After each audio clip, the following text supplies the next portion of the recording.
morning, everybody, and a happy Thursday morning to you.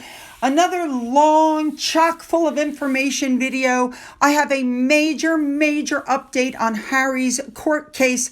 We have another statement from the Sussexes about their Australian visit. You just won't believe it.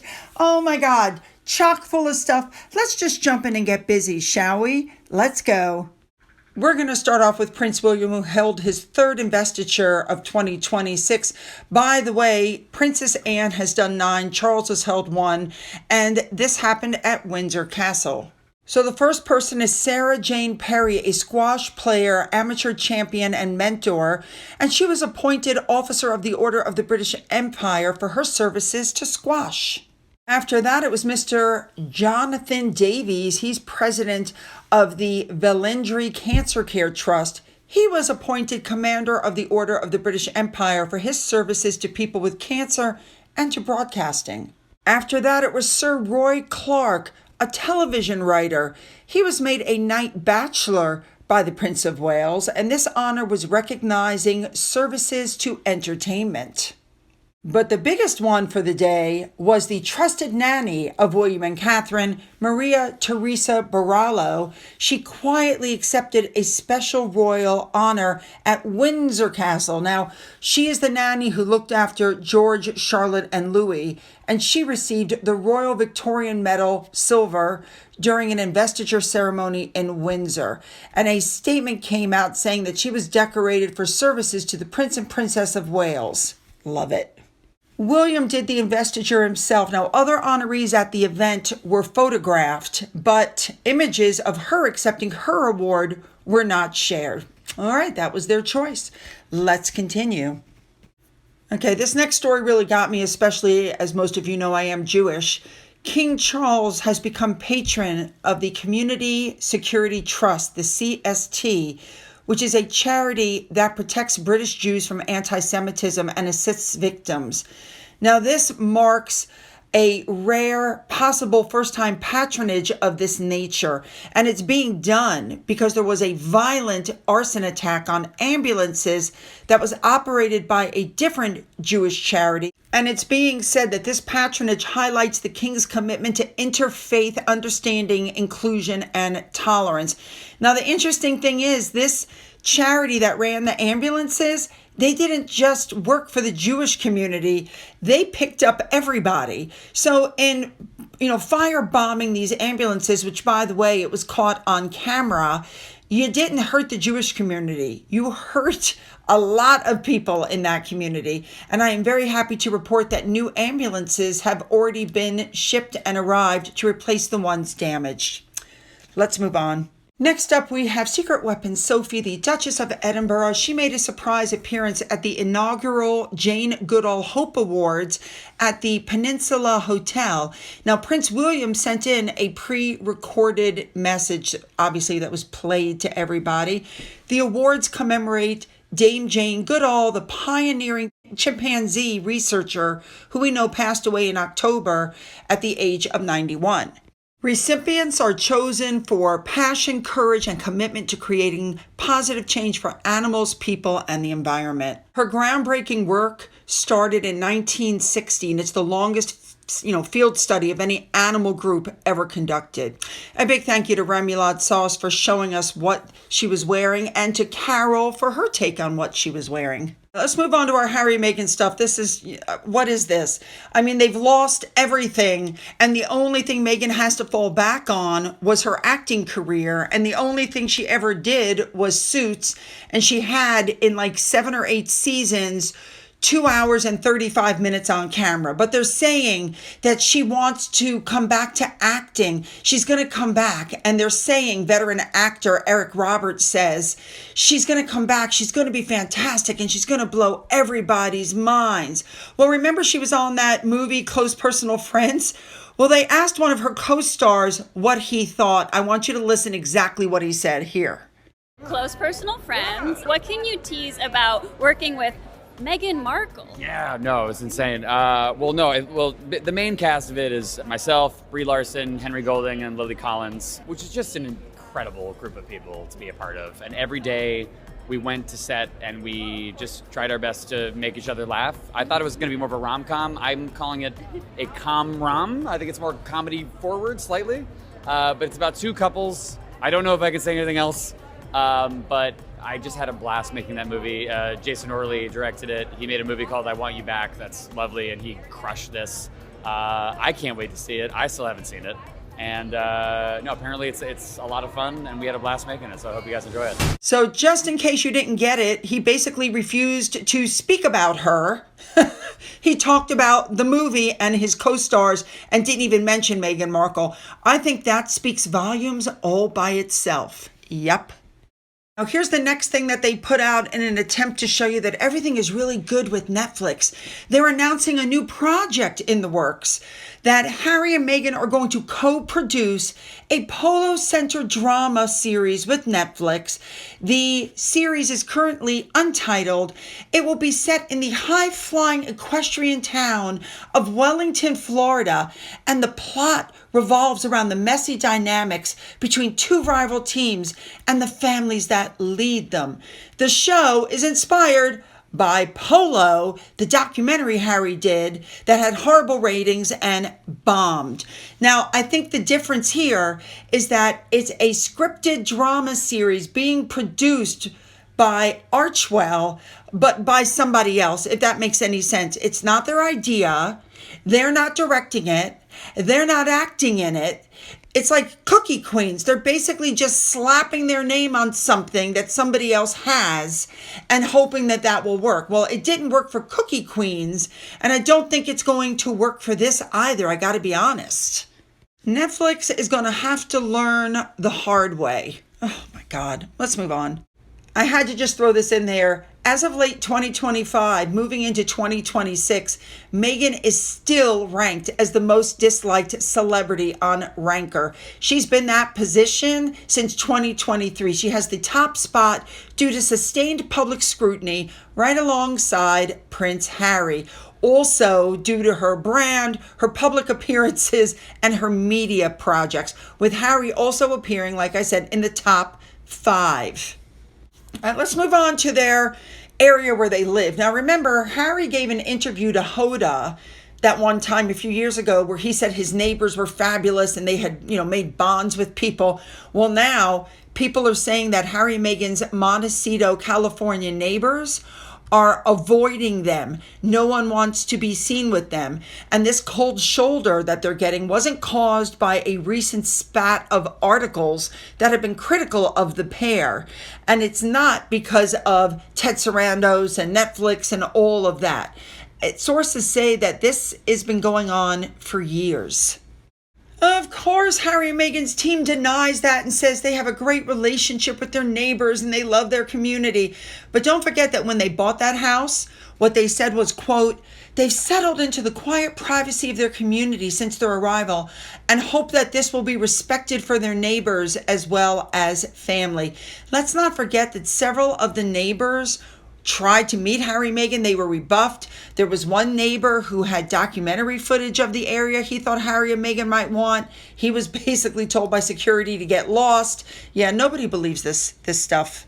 FYI, I have a subscriber who has a friend who lives in that area of California and works for the government, and she checked the records on the house, and supposedly, the house is still not in Harry and Meghan's name. It's in the name of the person they bought it from.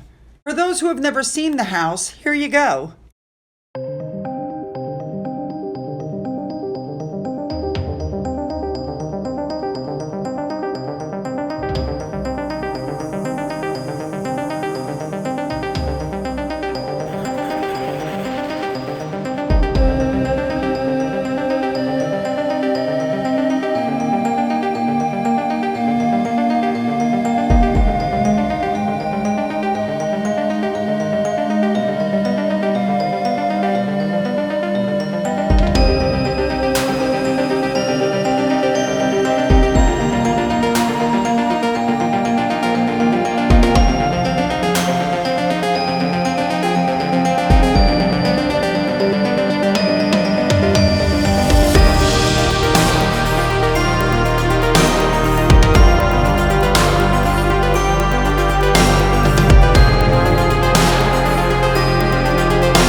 All right, let's move on to Meghan and her chicken coop. Remember when she showed that ridiculous video that supposedly of her daughter running through Archie's chicken coop and she was chasing the chickens, and it was supposed to be a warm personal glimpse into her home life, but unfortunately, people are always questioning her authenticity of what they're seeing because she's so inauthentic. That's the problem.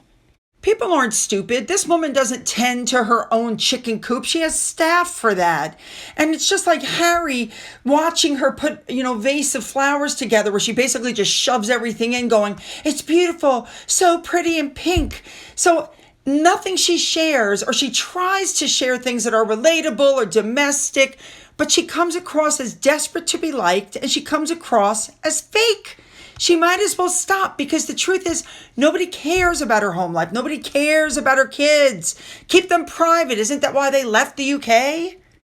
Now, moving on, we know that everywhere Meghan goes, she brings the Sussex squad. She did it in Nigeria. I showed you guys. She did it in Colombia. Well, she's doing it again in Australia. Apparently, it would appear from the Sussex squad's own posts that she's picked up 4 of the big members to act as fangirls and VIPs at this horrible event in Sydney, which makes perfect sense. The people that she's picked, some of them have been involved, it appears, allegedly, in taking over some of the X accounts of some of the Megxit community. So I guess instead of cash, this is the best way to pay them back. This is why Meghan is considered to be a hypocrite. She's talking about online safety and online bullying and online this and that. And then let me give you a little taste of one of the girls. This is just one of them that's coming to Australia.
Should know that with this visit to Australia, Meghan is breaking a promise that she made to Queen Elizabeth. According to Tom Bower, she promised Queen Elizabeth that she would never use her royal titles for money. And she's monetizing her royalty, which is shabby. Very shabby, because that's the one thing that she promised the Queen she would never do. And she's going to find out very quickly how much rougher it is than anticipated when they get to Australia. Harry and Meghan, FYI, found out about that petition, and they put out a statement which I think says everything about them. Here's what it says. And I guarantee you really quickly that Meghan wrote this. Listen to the wording. It says, quote, "It's a moot point. The trip is being funded privately, so I'm not sure what this petition hopes to achieve. Of course, if you want to dive into the ridiculousness of this petition as an agenda for spreading misinformation, then one could equally hypothesize that there are approximately 26.5 million Australians, or 99.98% of the population, who haven't signed it, who must therefore agree with the taxpayer picking up the tab for their visit. Of course, that is another equally stupid assertion to make, but hey, why let common sense get in the way of a good story?" So you can tell by the word stupid, etc., either Harry or Meghan wrote that statement. I mean, my goodness, you guys. Harry and Meghan's Australian tour is now under threat. Harry and Meghan are in crisis mode. They're fighting off a host of scandals that are brought on by a book that hasn't even been released yet. It's damaging their reboot weeks ahead of this tour that they were hoping would prove their worth to King Charles and William. And Harry's already in hot water with William over last week's hearing in his privacy case with ANL, because apparently a reporter mentioned concealing Princess Catherine's first pregnancy during testimony. Got the Netflix deal gone. You've got the Variety article exposing everything. So Harry's not an actor, and it's not sustainable for the two of them to play perfect couple with everything that's going on. Australians have not forgotten what Meghan said about hating the touring and how draining it was for her. So if they think that they're escaping from their problems, it's not going to happen. They're not going to be able to curate their entire visit and hide from the unfriendly press. Not when there's a growing anti-royal push in Australia. Even Charles was heckled in 2024, so this tour is probably going to break them. And of course, with all of this pressure and stress, because, what's going on with their public image and their business ventures, there are sources close to Harry and Meghan that are saying that there are periods when they are effectively living quite separate lives because their work commitments and personal priorities have them going in different directions. And a big problem revolves around their idea of what their future should look like, because Harry wants quiet commitment and Meghan wants money and stardom. Now, I've told you guys before that part of this is the Invictus Games, that they're plotting their comeback through the Invictus Games, that they really want King Charles to show up, take on a high-profile, role, open the games with Meghan and the children behind him to solidify the fact that they are still in with the royal family. It's never going to happen, which is probably why they've started, Harry and Meghan have, this new campaign. When you read what's on there, it's not a rebrand, it's not a pivot, just her life packaged. Give me a break. That's exactly what it is. Now, we're finishing with a big update to Harry's court case. What's being said is that Doreen Lawrence and other public figures in the case were seriously misled and conned into joining this legal claim against the newspaper by Harry. All right, Mr. Burrows, Gavin Burrows, has repeatedly denied that he worked for the Daily Mail on Sunday. And it all hinges on a signature. There is a signature on a 2021 statement allegedly given to Prince Harry's legal team that looks nothing like a signature that Burrows gave in 2025 in a fresh statement made in support of ANL. The 2021 statement says things like, I did Hugh Grant's voicemails, I bugged him, I did a lot on Liz Hurley, lots of landline taps on her phone and voicemail hacking, etc., etc. I did this to Elton John. This is the statement that caused everybody to get into this lawsuit with Harry. Mr. Burrows gave evidence voluntarily via a video link from an undisclosed location, telling the court he was there working for British interests and that by no means am I avoiding anything. I'm here to help. And in discussing the 2021 statement, he said, I didn't write that. I don't recognize anything in that statement. And you can tell that that is not even a proper signature. I can tell that it was faked and traced. I only read about my statement a year and a half later in the newspaper. There has been a whole kind of theater built around me that I can easily prove wrong. And he has denied ever being involved in hacking phones or computers. He then went on to say that statement, there's nothing in there that is true because I didn't write it. Linguistically, it's been proven I didn't write it. Forensically, your people have deliberately not gone through it. Go through it. It's proven. Forget about the statement. It's blown. You do the analysis of my signature. It's blown. And you compare my true statement with how Graham Johnson writes, you're blown, it's blown. This statement has nothing to do with me. Now, I want you guys to look at these two statements, or these two signatures. Do you guys see those? They don't look anything alike, nothing alike at all.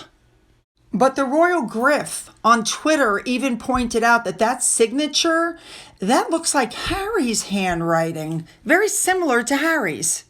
Now, Gavin Burrows, He is the one who said that the other claimants had been misled and that Baroness Doreen Lawrence had absolutely been conned. Now, of course, Barrister David Sherborne, the guy who's probably already bought his vacation home in Paris, can you imagine how much money he's made off of Harry? He previously said in written submissions it was impossible for the signature to have been forged and that the allegations were wild and unsubstantiated and that the statement was Burroughs' true evidence and it contained a consistent, detailed, and candid statements which it has submitted are plainly in his own words. Guys, this trial is going to end this month. I can tell you Harry's going to lose big time. Now, I have to ask, how many of you were thinking the same thing I'm thinking? That Harry had somebody write that statement up and there's a forged signature on it because he so badly wanted to sue the newspaper. I wouldn't put it past him. I swear to God, it wouldn't surprise me a bit if that's what he did. But like I said, before this case went to court, he and the other claimants were warned it could be $38 million in legal fees if he loses. I think this might be the thing that absolutely bankrupts them, I swear. Oh my God. All right. Put those comments down, you guys, and make them good. You know I'm looking out for them. Don't forget to hit the like and the subscribe button and the bell for all notifications. Then go down into the description box where you'll find the link to my Twitter, my Gettr, my Rumble, my email, a link to my father's book, which is still up for sale on Amazon, a link to my Amazon wish list, as well as a physical address. For those of you who have donated to my coffee fund, thank you so much. And as always, you guys, have a great day.